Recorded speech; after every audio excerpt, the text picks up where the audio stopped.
几名渔夫直接从船上陆陆续续的往海里跳。他们是当地出了名的捕鱼高手，用大量的椰子叶绑在一起，制作出巨大的捕鱼陷阱。1天后，陷阱里面就已经聚集了大量的鱼，一次收网就能捕捞到几吨重的渔获。今天他们一早就来到海里，把在家里用椰子叶做好的巨大捕鱼陷阱直接放到海里，用轮胎做成2个巨大的球体，里面用袋子装的都是沙子和石头，目的是将椰子叶沉入海里，将绑扎椰子叶的绳索绑在球体上。船上的渔民继续将椰子叶放入海里，在绳子的末端绑上一根长长的竹竿作为标记，方便寻找，然后将巨大的球体推入海里。椰子叶会顺着球体沉入海底，行驶一段距离后，将另外一个球体推入海里，竹竿的末端绑上布条，方便寻找。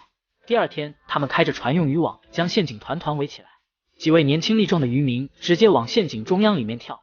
船上的渔民会将渔网放到海里。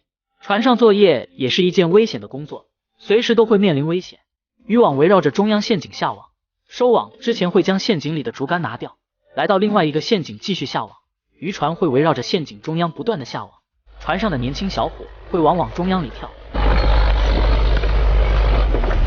他们潜水的目的是将陷阱里面的鱼赶出来，同时会解开竹竿之上的绳索。为了不妨碍到收网，必须将竹竿收回。可以看出陷阱里面的鱼被赶出来还是挺多的。在海底长时间作业，必须要靠着一根氧气导管才能维持正常呼吸。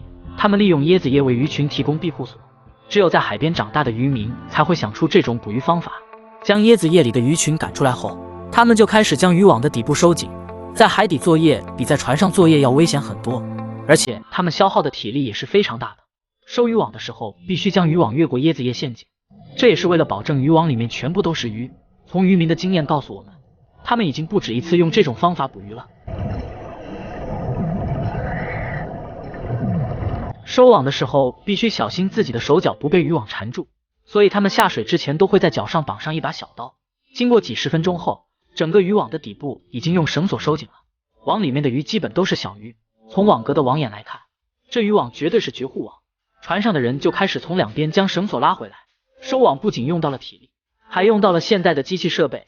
巨大的收网设备为他们大大的节约了体力。沉重的渔网和鱼漂在滚动轮里不断的被收回。现代的机器设备不仅能节省力气，而且为他们提高了收网的效率。收回来的渔网在船上将其摆放整齐。从这个小船就知道是越南的簸箕船，大家就很清楚他们是哪里的渔民。随着渔网的收紧，里面布满了密密麻麻的小鱼。从海底去看，整个渔网都充满了鱼，这可以说是妥妥的绝户网。不断的将渔网收回，上百万条小鱼困在渔网内。他们开始用大网兜将鱼捞起来，密密麻麻的小鱼直接倒入船舱。为了保持鱼的新鲜度，将麻袋里的冰块一同倒入船舱，在船舱内挑选出了几条大鱿鱼，这一大网兜目测应该有100-200斤左右。同时他们会将不同的鱼进行分类，不知大家是否见过这种鱼？这种鱼在我们海域也是非常常见，叫做扒皮鱼。这位老渔民见到收获到几条大鱼，脸上也露出了笑容。捞回来的鱼都会进行挑选，不知道他们捞了多少次网兜，每次捞上来都是满满的一大网兜。每收获一网兜的鱼都会用网隔离起来，同时将一大袋冰块倒入船舱。收上来的绳索会进行摆放整齐，为下一次出海捕鱼做准备。剩下的鱼不是很多，7-8个人将剩余的鱼直接抬了起来，将其放入船舱。他们一次就能收获到几吨重的渔获，这次的收获也不少。他们继续将第2个渔网陷阱收回，又是一大网兜小鱼。船舱里面已经布满了鱼，为了疏通船舱里面的小鱼，小哥直接穿好白靴子就往船舱里面钻，拿着2师兄的铁耙子将鱼爬进里面。里面还有一大堆冰块，是用来保鲜这些渔获。大量的小鱼还在里面不停地活蹦乱跳。虽然这些鱼都是大自然的馈赠，但是这些鱼也太小了。他们继续将一大网兜的鱼倒入船舱。掉到甲板上的鱼，他们都会一一把它捡起来。最后他们将剩余的鱼直接抬到甲板上倒入船舱。密密麻麻的小鱼让人眼花缭乱。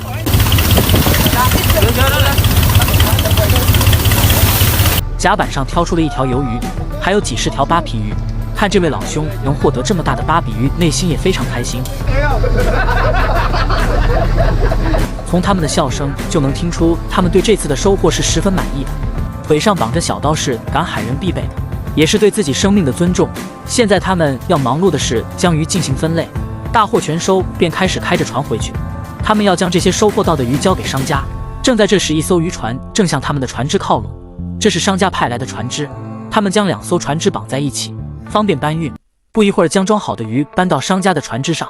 船舱下面的人还不断地进行挑选，可以看到船舱里面的鱼已经少了很多，而这个商家要的鱼是比较小的，剩下来的鱼只能拿到岸边上卖。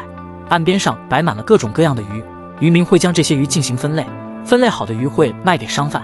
这些买家大多数都是酒店或者饭店的买家，只有少部分是鱼贩子。好了，视频就到这里了，关注我，让世界更精彩。